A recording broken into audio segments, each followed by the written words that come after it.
Welcome to Profit Boss Radio, where successful women have paved the road to their own financial freedom. Each week, your host, Hillary Hendershot, financial coach, money mindset expert, and experienced wealth manager, will help you discover the keys to the wealth and peace of mind you want and deserve in her no-nonsense and authentic style. Starting right now. There's a rebellion happening. It's a movement, a sea change, a revolution even. Profit Boss is far more than a show about personal finance. This is the movement of women who are ready to free themselves from financial constraints, who are giving themselves permission to earn more, save more, and have more. Finally, it's safe to be rich. We are not so gingerly tipping the scales in our own favor. We're sitting at the kitchen table with the household books. We're earning more and we're having that be okay. We're confidently asking the good questions of our retirement nest egg advisors, and we're shoulder to shoulder. And when we're not, one woman is reaching down to help another woman up. That's why you have to share the show with the friends you care about, the friends you want in your wealth mastermind. This matters. And I know you're a profit boss, and I thank you for sharing the show and for inviting your friends into the private mastermind that we've got on Facebook. Listen to this amazing post from a new profit boss just last week. Thank you, Hillary, for creating your podcast. I feel like I'm finally starting to see my financial situation, huge debt, and a hope it will get better financial strategy, plus layers of money operating systems and other early childhood challenging situations that I've been acting more subconsciously from and are coming clear to me. I think I've always tuned out financial advice because it wasn't for someone like me, because we didn't make enough to save. But there's hope. I'm starting my own business. I'm trying to acknowledge my shame around my financial past, as well as becoming more practical and us both making more and learning new systems. I'm really enjoying listening to a woman talk about finances with compassion from a place of empathy around why we think the way we think. It's been really enlightening. Hopefully I'll post in a year or 18 months to say we're completely out of debt and starting to save for a down payment. Now that is awesome. And finally there are mentors and teachers who understand where you are, and I'm just one voice in a growing chorus. And today I'm really proud to have another iconic voice in that chorus, and her name is Amanda Steinberg. Amanda launched DailyWorth in 2009 to bring a fresh voice and an outsider's perspective to personal finance. She's a successful computer programmer. She was earning six figures, but she had built such an expensive life that even her best attempts at saving and investing were wiped out by life's unexpected complications. Frustrated by her inability to build net worth, she launched DailyWorth from an attic office in Philadelphia with a newborn in her arms. Today, DailyWorth's newsletter reaches more than 1 million subscribers and growing. In 2015, she started a digital investing service, Worth FM. This year, Oprah selected her to the exclusive Super Soul 100, and Forbes named her one of 21 new American money masters. Amanda has also appeared on GMA, Today, CNN, and MSNBC. She's also the author of Worth It, Your Life, Your Money, Your Terms, released in February 2017. So folks, go to the show notes at hillaryhendershot.com/71 to get the link to pick up a copy of Amanda's book, okay? Just some of the things that Amanda and I talk about in this episode are how cultural and media messaging, and yes, even we women are sometimes perpetrating about how women should pay more attention to our appearance than our money keeps us down. We talk about the future of financial advice and even how to start partnering with charities that inspire you if you want to do some philanthropy now. Enjoy the show. And remember, there was no episode last week and there won't be an episode next week. I'm just taking some time to prepare some awesome content for you in the fall. We'll be back to our regularly scheduled programming after that. Enjoy Amanda Steinberg. Amanda Steinberg, do you know that you are my first repeat guest on Profit Boss Radio? And how did I get that privilege?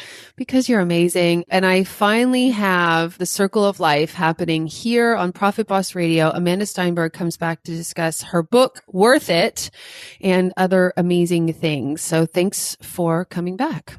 My pleasure. It has been said that everything there is to write about money has been written. So why did you still write Worth It? Because it wasn't that I was writing anything new. It's that I was packaging it really differently. How's that? Well, there's a few ways. I guess there's two primary ways in which I was packaging it differently. The first is recognizing that all people, even though I focus on women, have different motivations around money. So typically when you read a money book, it's filled with very logical, linear ideas like how to create goals, how to create a budget, how to follow a plan, how to cut your expenses. All that stuff is well and good. But most people, even though they know that's logical, aren't motivated by that. So I was very focused on understanding all the different personality types, even the people who hate thinking about money, and making sure that this was a book that they actually wanted to read. Well, I sort of think people who hate thinking about money, it can't really be about money. It has to be about something else because there's nothing hateful about money. What did you discover about those people? Yeah, well, for those people, it's not necessarily that they hate thinking about money. It's that so there's 5 archetypes there, and I'm not going to spend time going through all of them right now because you can go to moneytype.me and see them for yourself. But one of the archetypes is the independent. The independent is really someone who just doesn't like structure. This person wants to feel free. They don't want to be tied down. They don't like commitments if they can avoid them. The whole idea of following rules in general is not attractive to this type of person. Yes, sounds like me. I wonder why I work in the financial services industry and love following my money rules that I've made up. I don't know, remains to be seen. So, and there's no shortage of personal finance blogs out there, and really any tactical advice is very Googleable, yet you still chose to have a good portion of your book be prescriptive. Like, do this with your money, choose this type of account, that kind of stuff. What made you want to do that with the book? Well, that goes into the second way that it's different, which is really my mission is to help women be able to become agents in their own life, not dependent on others. It's not even really about money. It's about money as a tool for women to live into our idealized selves as opposed to the roles that society pushes us into. Unless you like those roles, and by all means, stay there. Absolutely. No, seriously, for a large percentage of women, it totally works. Love it for you. But so what I needed to do, though, in order to do that is most women today, even very successful ones, think about money in terms of if I can earn more, I will have more. So I really need to focus on increasing my income while becoming better at budgeting and therefore saving. And that's because this concept of financial planning and finance at large is still a newer subject to women's domains. And therefore, what this book really, it's prescriptive, but it's prescriptive in that I'm bringing it together as something called roots and wings. And here's what roots and wings are. Roots are your assets, the home you own, the investment accounts you have, maybe the business that you own in some cases. Your wings is your cash flow, your income, your credit, and your savings account, if you have any, your liquid savings. And so the prescriptive part of the book is much more about how do you build your roots first and then think about your wings, as opposed to trying to figure out how you earn more so you can save more, because that typically becomes a hamster wheel that ends up feeling like it's a losing battle. I hope that was clear. It is. And I really love the metaphors because I think it really gives people a sense of why you can be running so hard to accomplish something and never feel like you're really gaining any traction if you're never building those roots. And I think it literally feels that way, having been there myself, not having had roots, which means any wind that blows can topple you over and send you into a state of financial emergency. Exactly. But they don't really explain it that way. They being the traditional finance media and books, it's much more about focusing on the day-to-day. But those day-to-day things don't really have that much impact if you've bought a house you can't afford and suddenly you're $100,000 in debt because of a house that turned into a liability. So you've been at the helm of DailyWorth for many years now, and I imagine you've learned a lot about where women are about money. In fact, you said something, I can't remember if the number was 10% or 25%, but you said if we at DailyWorth publish more than X% on pure personal finance, people just stop reading. And I mean, that distinction kind of changed my life as a content creator and someone who does want to make a difference with women. What have you learned most clearly? First of all, do you remember that number? If it's more than 25%, people stop reading. Yeah. There are all these other really interesting topics at DailyWorth, lifestyle, career, like that keep people interested and on the topic, but not bored and putting needles in their eyes. So what have you learned most clearly is the stumbling block for women and money? Where do you think the breakdown really is? What I really think the breakdown is that women carry this enormous amount of shame around the subject, but don't realize that they were set up to fail by our social norms, but they still blame themselves. And that's what's fascinating to me is so many of us, myself included, make really massive financial mistakes buying the wrong house, not understanding how you should be paying your taxes. The list goes on. And then you end up, you think you're doing everything right, but you also are given the message. I know this doesn't apply to all of you listening, but maybe some of this will resonate. You're also given the message either by your family or by the media that money isn't really your job. You don't look like the guy meeting with the guy. And therefore, you may not have totally taken ownership at a young enough age the way you now wish you had, but it actually was kind of set up that way. And yet then bad things happen to a lot of people around money. And there's so much embarrassment around it that it's very hard to be proactive if you just feel horrible about the subject. That's the thing I'm most interested in. Yeah, we were sort of brought up into this world where it wasn't necessarily our responsibility. We were maybe given the idea explicitly or implicitly to look elsewhere for financial success, someone else, father, husband, boyfriend, uncle, something like that. And then we're surprised when it goes wrong, but then it takes us years to shed the baggage of guilt that we blew it. Yeah. Exactly. And I would actually say not only were we told it was someone else's job, we are continuously to this day told how important our appearances are, not only like how we dress and how our hair looks, but also the type of car we drive and the type of house we live in. That is far more encouraged, not what's really going on inside your bank account. So if everyone wants to be loved and accepted and fit in, we all want friends, and just doing the things that make you appear a certain way ends up becoming more pleasurable experiences for us than saving money. Speaking of that, you talk a lot about this idea of being in a money coma. So for the gals out there who maybe might be in a money coma but don't know it, what are the signs and symptoms that someone should look for to self-diagnose? Well, if you're listening to this podcast, you are probably not in a full money coma, because people who are in full money comas would not be listening to this podcast. The signs that you're in a money coma are if you're like, oh, I'm really bad with money. Or if you say, I just don't find it that interesting.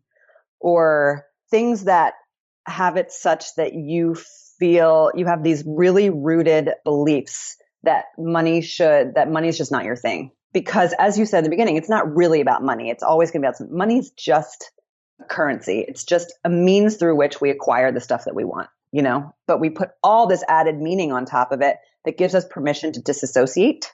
And that's when we let go of knowing what's going on in our financial lives. And that's the coma. You're like kind of asleep. So money's coming in, money's going out. You're not really sure how much. Maybe you pay the bills, maybe you don't, but there's no one's holding the reins. You don't really look at your credit card statements. You're not really sure where your investments are and how they're invested, and kind of, is it working? Is it not working? You just don't, it's kind of there, but you're not really paying attention. It's kind of all out there doing whatever it's doing. Investing has evolved really a lot over the past 40 years. I think most people don't really realize how fast the evolution has been, but it's gone from sort of Wall Street black box, super expensive and really not customer friendly, to more simplified and easy to use than ever. We've integrated more and more intellectual capital, really successful finance research into these opportunities for people to invest in really easy, low cost ways. But that said, there are still a bazillion options out there. So it really isn't clear to someone just looking around what the best choices for them might be. Wall Street is still making huge profits on expensive, non-producing solutions. So of course, they'll continue to market them. Nevertheless, investing in publicly traded companies or stocks still is the investor's opportunity to take part in their share of that company's profits. I mean, investing in the stock market can be a really passive and easy way to earn solid returns. But, and you kind of exist a little bit on the other side of that coin, investor dollars are an entrepreneur's opportunity to invest big in something that will hopefully pay off quickly. And you've been a part of kind of the movement of new age entrepreneurs seeking capital for investment. So you know that, and I'd love to hear, your thoughts about that. But in this day and age of technology and cheap capital, and given the sea change of people taking back our power from the once power givers, the media and Wall Street, there are lots of opportunities for people to get their hands on money and for good projects to get funded. So from your vantage point, what do you think is the future of investing? Well, I think I'm thinking about this a lot lately, because I'm not only really interested in my own personal prosperity and the prosperity of DailyWorth readers and Worth FM clients, but also, the movement of social progress toward a world that works for more people. And so how do ideas around movement of money that used to be philanthropic become more integrated into the actual business transactions and investing transactions that otherwise take place? So essentially, there's many ways to invest. The way that we talk about most at DailyWorth is the idea of index investing, which is you're not picking specific stocks in order to beat the market, but you're looking to minimize fees and diversify as much as possible so that your money is growing over the long term at a reasonable rate. By the way, feel free to modify anything that I'm saying if you think I'm not articulating it as you might. No, I talk about index investing a lot on this podcast. So if they listen, they already know. Okay. Great. And it's great to hear you describe it in your language. So on with you. Onward. Okay. So index investing is great. And there's two things that are not wrong with it, that make it less desirable. The first is there's this general feeling among so many women. It's like 70% of our readers say they are interested in this and want to do this, where the idea of just spreading your money across the markets doesn't sit right with a lot of women and possibly men too, because it feels like pure capitalism in a kind of winner-loser framework. Whereas there's a desire for more socially screened investments. Now, this is a very complicated subject because as soon as you start to put social values on top of investments, there's a chance that you are impacting the returns and possibly the fees that you would see for money that, you need for retirement, right? And it's hard to exactly quantify how a socially screened portfolio towards eliminating fossil fuels, I'm just giving an example, is actually impacting eliminating fossil fuels. And if we want that as much as we say we do right now. So it's an interesting field that's really in its nascency, but one that it was one of the first requests of everyone I come across and the interest where everyone lies. So what I'm interested in is looking at traditional models of asset allocation. So if you have an individual retirement account or an investment account with a brokerage, what happens to your money in some cases is that it gets allocated across different types of funds. Some of those funds might be what's called large cap or small cap or growth or domestic or emerging markets, these different bundles of the economy that make sure that your investments are exposed to all these different sectors of the economy, so that as one goes up, the other one goes down, and the other one goes down, the other one goes up. So I'm so happy I'm doing this with you, Hillary, because you can add language where I'm missing things. No, you're doing great. But index funds are secular. You invest in a company without regard to what the company's doing or its product or its industry. And an index fund. I don't actually use index funds in my firm. I actually use asset class mutual funds, but they're basically the same. But there are organizations like Standard & Poor's that create the S&P 500. Any index fund creating an S&P 500, any mutual fund company creating an S&P 500 index fund has to match the Standard & Poor's list. Company for company. It's not a nuanced. It's not an actively managed thing. It's predetermined. Right. So, by the index. That's it. Go ahead. So we have to talk about ESG ETFs, but maybe that's next time though. They are there. You can touch on them. Okay. Well, there are indexes that do get screened, that have screens on top of them based on certain social criteria. There are. And I feel like that's the first iteration of the solution to this want. So that the want of people to do good and do well at the same time exists and has for a long time. And I should backtrack. It's not the first iteration. It's the second, because the first world that was originally called SRI, or socially responsible investing, was very expensive and maybe lower performing, but it's the expenses that really cause the headwind on these investments. And so a conscientious investor says to him or herself, well, I do want to do good, but how much of my financial future am I willing to sacrifice, given that there's not a lot of research? And how much can you afford to sacrifice? Exactly. In many cases. Willingness to pay and the ability to pay are always the investor's two limitations. And so that's why we were saying in the beginning, look, this just isn't worth it. It isn't worth it to do an actively actively managed fund where someone is saying this company's doing good, this company's doing bad, this company has enough women on its board to qualify, you can invest in them now, was very, very, very expensive. And so, most couldn't afford that especially given the research that the divestment of funds was not really making an impact on these huge industries. The most, I think, hated of which are sort of nuclear arms, pollutants, coal and mining, fossil fuels like that. People want to take their money out of these companies and put them in companies that are doing good for their employees and for their communities. Exactly. And so that is, to get back to your original question, that is definitely where it is right now. I'm really interested in, and this is just based on my experience, I take great pleasure in raising capital for Worth Financial, which is the holding company over DailyWorth and Worth FM, from individual angels who are passionate about our mission. That has only been available to accredited investors, means to those of you who have a marital income of $300,000 a year or more, or a single income of $200,000 or more, or a net worth of $1 million or more. You can only invest in small companies if you meet those particular standards, which is called being an accredited investor. But I just have a feeling that these index portfolios are by far portfolios are good, but for people who really want to marry their social impact with their long-term future, I think there's going to be some really interesting developments of new asset classes for non-accredited investors over the years for portions of your portfolio that diversify across either small businesses in your neighborhood or other types of crowd direct equity earlier stage investments in a way that doesn't introduce so much risk into your portfolio that you can't afford it.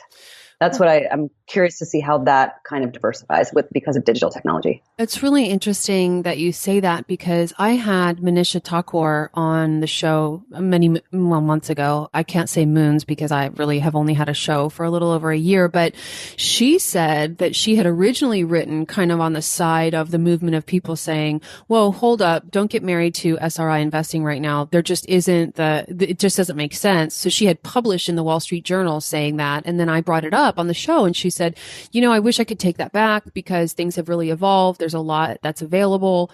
And I, as a result of her saying that, went looking for it and really couldn't find it. And so I thought I was going to hit the lottery today and you were going to tell me this is where the honeypot is. It sounds like that's not necessarily the case, that you're still eagerly looking forward to the low cost, easily parsable, easily buyable way to do investing based on your morals, principles, and values. Is that right? Yeah, I just think that we're still in the nascency. What's missing is the real kind of connection. Of course, we all want to make the world a better place, in ways that we can, but we also need to see how that's happening.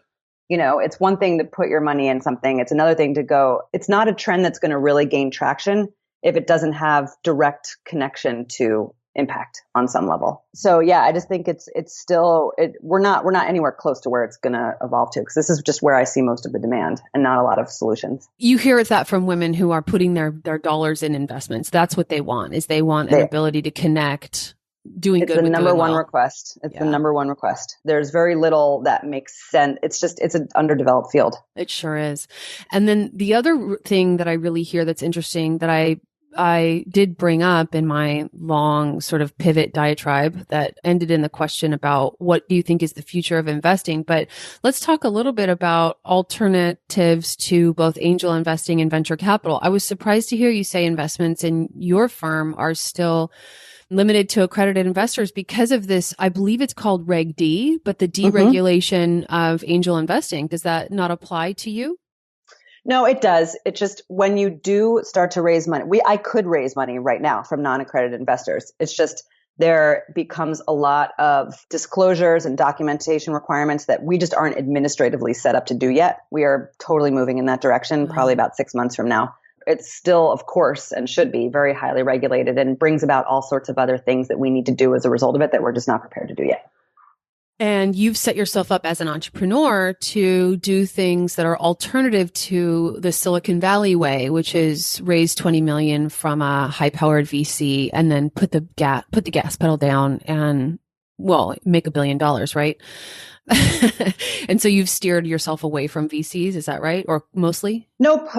We've diversified to, I have to be careful from a regulatory standpoint about any sort of general solicitation. Sure. So let's just say that we've diversified. Yeah. Sorry, everyone. I have to, there's actually stuff with I'm legally allowed to say and not say. So no. That's why I'm being obtuse here. You're not obtuse. That's fine. And so what are the ways that so actually that's a question that I get both from my clients and from my listeners is about how to begin the conversation for philanthropy. So let's just take pure philanthropy. Let's divide what to do with your money when it's done paying for your lifestyle and your rent and your mortgage into 3 conversations. First is investing for the long term in very reliable ways. Let's say index funds, hypothetically, that's not an investment recommendation, but it's a good option. Then there's more conscientious small company investing. Maybe you want to invest in Amanda's company. Maybe you want to invest in your friend Julie's flower shop. Maybe you choose to invest in companies that build schools in Africa for profit. I don't even know if that exists. I'm just making it up.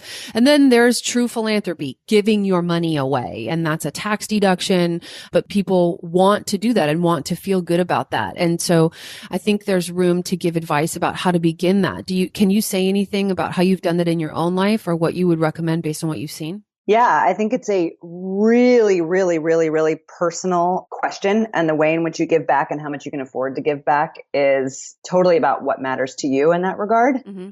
You know, it used to be such that the only way to give back was after you made your money through business, which was purely a rational activity and didn't have, these days, a lot more people are trying to figure out how to be giving back through their work. So there's lots of ways non-monetarily to give back, and don't feel like you have to give your money away. There's so many ways you can support organizations through your work or through your time that are just as valid. So I just want to take the pressure off. At the same time, so many religions, Christianity, Judaism, I'm not sure about Islam, require that you give 10% of your income away every year. Sometimes in my mind, I'm like, that makes a lot of sense because there's so much in our society that's never going to be served by the capital markets or the government. And we want to live, and for our society, the philanthropic side of our society to work, I can see why that is a rational thing to set up.